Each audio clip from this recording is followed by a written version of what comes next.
Let's get outside now and check with our team of reporters all across the state. Yes, Katie Cohen live in Hartford right now. She has more on the conditions and how things have changed tonight in the capital city. The snow, of course, is arriving there in that area as well now. Katie.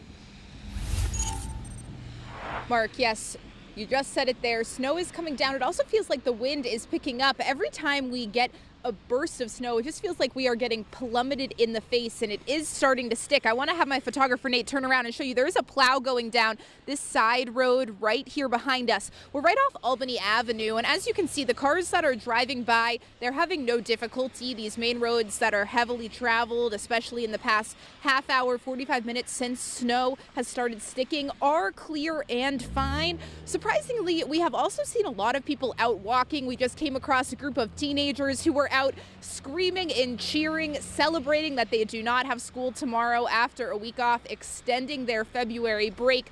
We did talk to one man who said he was out making sure that his loved ones are okay. Take a listen to what he was doing out tonight.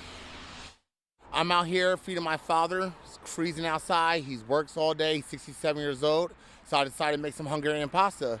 Now I'm heading back home, and it's freezing out here. It's a lot going on, but I'm getting through it.